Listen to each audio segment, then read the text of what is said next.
Hi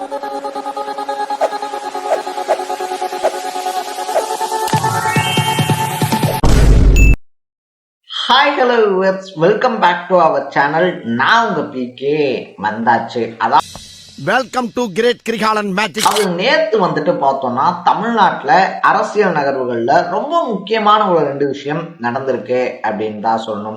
ஒண்ணு வந்துட்டு பார்த்தோம் அப்படின்னா, பதவி கொடுக்கும் போதே வந்துட்டு பலருமே எதிர்ப்பு விமர்சனம் அப்படின்றதெல்லாம் வச்சிருந்தாலும் கூட, ஏன் முன்னாடி வந்துட்டு திமுக ஆட்சி பீரியட்ல இருந்தப்ப எங்களை பிரச்சாரம் கூட பண்ண விடாம பண்றாங்க அப்படின்னு சொல்லிட்டு தாவேக்காவே வந்துட்டு இவர் மேல கம்ப்ளைண்ட் எல்லாம் கொடுத்திருந்தாலும், ஆட்சி அமைஞ்சதுக்கு அப்புறமா காத்திருப்போர் பட்டியலில் இருக்கக்கூடிய அருண் ஐபிஎஸ்க்கு லஞ்ச ஒழிப்புத்துறையினுடைய இயக்குனர் பதவியை கொடுத்திருந்தாங்க. அவரது நேர்மையையும் செயல்பாட்டையும் நம்பி மிகப்பெரிய பொறுப்பை முதல்வர் தந்திருப்பதாக தலைமைச் செயலக வட்டாரங்கள் தெரிவிக்கின்றன. பல விவாதங்கள் எல்லாம் இது ஏற்படுத்தி இருந்தாலும் கூட, பதவி கொடுத்த 45 நாள்ல பார்த்தோம்னா அந்த பதவியை பிடிங்கிட்டு தூக்கி அடிக்கப்பட்டிருக்காரு அண்ணன் அருண் ஐபிஎஸ் அப்படின்னே சொல்லலாம். அதை வேற ஞாபகப்படுத்திட்டீங்க. நெஞ்சமெல்லாம் பொண்ணு அறக்கு தம்பி, மறக்க முடியல. சோ இது ஒரு பக்கம் வந்துட்டு பார்த்தோம் அப்படின்னா, ரொம்ப பெரிய அளவுல வந்துட்டு அப்பாடா இப்பதான் வந்துட்டு தாவேக்கா ஒரு கரெக்டான முடிவு எடுத்திருக்கு, இப்படிப்பட்ட ஒரு துறைக்கு வந்துட்டு இப்படிப்பட்ட ஒருத்தர்கிட்ட பொறுப்பு அப்படின்றது இருக்கிறது திருடனுக்கு கையில சாவியை கொடுத்த மாதிரி, பரவாயில்ல தாவேக்கா கவர்மெண்ட் வந்துட்டு தெளிஞ்சிட்டாங்க அப்படின்னு சொல்லி வாய மூடுறதுக்கு முன்னாடியே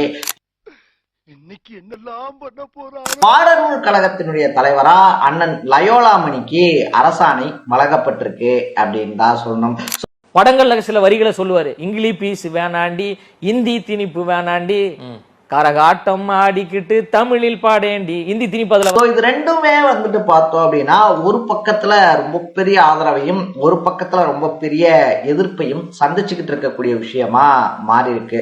சோ எனக்கு நிறைய வேலை இருக்குன்னு தெரிஞ்சுக்கிட்டு வலுக்கட்டாயமா உங்களுக்கு பாடநூல் கழகம் அப்படின்றது வந்துட்டு பார்த்தோம்னா, குழந்தைகளுக்கு அச்சிடப்படக்கூடிய பாடநூல்கள்ல ஆரம்பிச்சு குழந்தைகளுக்கு போய் சேர வேண்டிய பள்ளி உபகரணங்கள் வரைக்கும் இருக்கக்கூடிய பல விஷயங்களை நோட் பண்ண வேண்டிய ஒரு தலைவர் பதவி அப்படின்னே சொல்லலாம். சோ அது வந்துட்டு லயோலாமணி இருக்கார் இல்லையா, நிறைய கல்வியாளர்கள்லாம் இருந்தாலும் கூட லயோலாமணிக்கு கொடுக்க வேண்டிய அவசியம் என்ன அப்படின்ற பேச்சும் எழுந்திருக்கு. இதை பத்தி தான் நம்ம விலாவாரியா பேச போறோம். அதுக்கு முன்னாடி நம்ம சேனலுக்கு நீங்க புதுசா வந்திருந்தீங்கன்னா மறக்காம சேனலை ஃபாலோ பண்ணி சப்ஸ்கிரைப் பண்ணிக்கங்க. எடுத்ததுமே பாடநூல் கழக தலைவர் பதவியில இருந்தே போயிடுவோம். சோ ரமேஷ் அவர்களுக்கு வந்துட்டு எம்எல்ஏ சீட் கொடுக்கப்பட்டப்பயே வந்துட்டு ஐயோ அண்ணன் லயோலாமணிய லிஸ்ட்ல விட்டுட்டாங்களே, அவர் எப்படி வந்துட்டு கட்சிக்காக மேடைகள் எல்லாம் பேசினாரு, டிவி ஷோஸ்ல போயிட்டு மொத்த கட்சி எப்படி எல்லாம் ரோஸ்ட் பண்ணாரு அப்படின்னு சொல்லிட்டு லயோலாமணியனுடைய தீவிர தொண்டர்கள் எல்லாம் வந்துட்டு தீக்குளிக்காதது ஒண்ணுதான் குறை, அண்ணனுக்கு சீட்டு தரல அப்படின்னு சொல்லிட்டு, இருந்தாலும் வந்துட்டு பதவி அதை தாண்டி வந்துட்டு அங்கீகாரம் இதை எதையும் எதிர்பார்க்காம தாவேக்காக உழைப்பேன் அப்படின்னு சொல்லிட்டு அறிக்கையெல்லாம் விட்டுக்கிட்டு இருந்தாரு லயோலாமணி. நீங்க நினைக்கலாம் தீநகர் தொகுதியின் வேட்பாளர் ஐயா ஆனந்த் அவர்கள் நினைக்கலாம், தீநகர் தொகுதியின் வேட்பாளர் விஜய். அப்புறம் எப்படி இந்த பொறுப்பு அப்படின்னு சொல்லி விசாரிச்சு பார்க்கும் போதுதான் எனக்கு ஒண்ணுமே புரியல. அதுதான் எனக்கும் புரியல. கட்சியில உழைச்சவங்க, எலெக்ஷன்ல நிக்கிறதுக்கு வாய்ப்பு கிடைக்காம போனவங்க, இல்ல நின்னுமே தோத்து போனவங்க எல்லாம் இருக்காங்க இல்லையா, அவங்களுக்கு எல்லாம் வந்துட்டு இந்த வாரிய தலைவர் பதவியை பார்த்து போட்டு கொடுத்துருங்கப்பா அப்படின்னு வந்துட்டு அண்ணன் விஜயே சொல்லி இருந்தாராம்.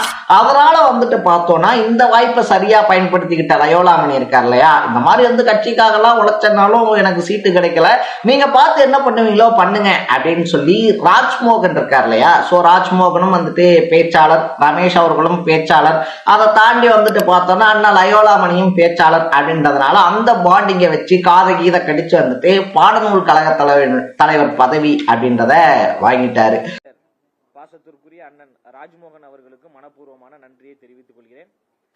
சரி, ஓகே. இப்ப இந்த பாடநூல் கழக தலைவர் பதவி அப்படின்றது என்ன அப்படின்னு சொல்லி பார்த்தோம்னா, வந்து இப்ப நான் என்ன உங்கள்கிட்ட சொல்றது, ஸ்கூல் புக்ஸ் எல்லாம் இருக்கு இல்லையா, அதெல்லாம் கரெக்டான டைமுக்கு வந்துட்டு ஸ்கூல்ஸ்க்கு போகுதா, அதை தாண்டி வந்துட்டு அந்த பாடநூல்ல வந்துட்டு என்னென்ன மாதிரியான விஷயங்களை சேர்க்கணும், என்னென்ன மாதிரியான விஷயங்கள் அதுல இடம்பெறணும் அப்படின்ற ஒரு முக்கியமான ஒரு பதவி, ஒரு வாரிய பதவி அப்படின்னே சொல்லலாம்.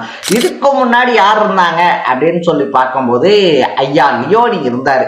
எப்பா லியோனி இருந்தப்ப விட்டுட்ட, இப்ப லயோலாமணிக்கு கொடுத்ததை கேட்பியான்னு கேட்டோம்னா அவங்க சரியில்லைன்னு சொல்லி தானடா நீங்க ஆட்சிக்கு வந்தீங்க. அப்புறம் அவங்க பண்ற மாதிரியே வந்துட்டு ஆதரவு கொடுத்தாங்க, கட்சியில இருந்தாங்கன்றதுக்காக வாரிய தலைவர் பதவியை தூக்கி கொடுப்பீங்க. எலிஜிபிளான இந்த ஸ்பாட்டுக்கு நீ வந்த அது உனக்கு அசிங்கம்னே, தெய்வமே உனக்கு அசிங்கம்.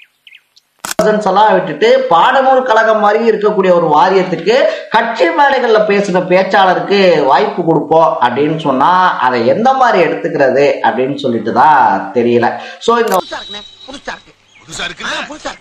வாரிய தலைவருக்கு அப்படி என்னென்ன மாதிரியான ஸ்பெஷலிட்டிஸ் கிடைக்கும் அப்படின்னு சொல்லி பார்க்கும்போது அண்ணன் லயோலாமணி அடுத்த 3 வருஷத்துக்கு இந்த பதவியில இருப்பாப்ல. அவர் வந்துட்டு இந்த பாடநூல் கழகத்துடைய வேலைகள் எல்லாம் பார்க்கறதுக்காக அரசாங்கத்தின் சார்பில் ஒரு இனோவா காரு, மாசமானா 30,000 ரூபாய் சம்பளம். இதை தாண்டி வந்துட்டு பார்த்தோம்னா ஒரு பிசி அவருடைய பாதுகாப்புக்கு, அதுக்கப்புறமா வந்துட்டு பார்த்தோம்னா அவருக்கு தேவையான விஷயங்கள் இது எல்லாம் கொடுக்கப்படும்.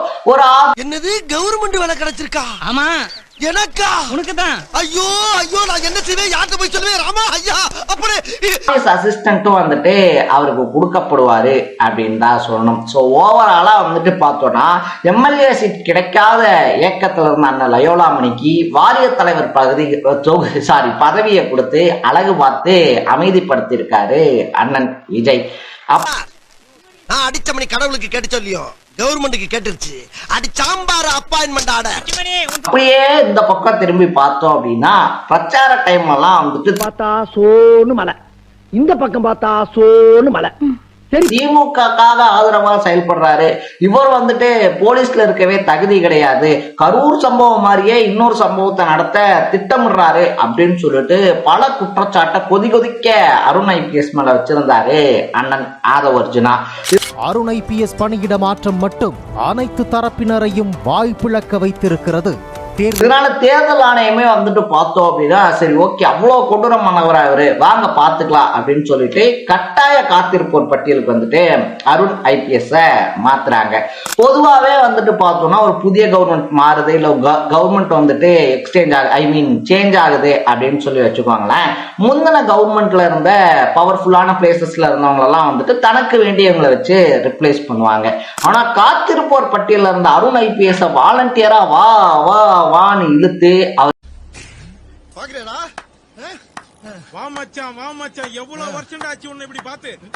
லஞ்ச ஒழிப்புத்துறையினுடைய இயக்குனர் பதவியை கொடுத்து அழகு பார்த்துச்சு தாவேக்கா.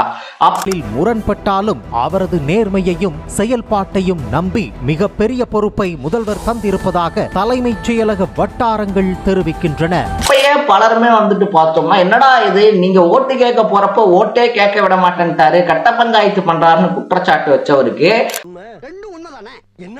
நீங்களே வாலண்டியரா கூப்பிட்டு இப்ப லஞ்ச ஒழிப்புத்துறையை கையில கொடுக்குறீங்களே, என்ன மாதிரியான கண்ணோட்டம் இது அப்படின்ற குற்றச்சாட்டெல்லாம் முன் வச்சிருந்தாங்க. எனக்கும் புரியல. அதுக்கப்புறமா உயர்நீதிமன்றமும் வந்துட்டு பார்த்தோம்னா லஞ்ச ஒழிப்புத்துறையினுடைய இயக்குனர் பதவியெல்லாம் யார் யார் இருந்தது தெரியுமா? அந்த பதவியில இதுக்கு முன்னாடி இருந்தவங்க எல்லாம் சின்ன சிறிய குற்றச்சாட்டு கூட இல்லாம இருந்துட்டு போனாங்க.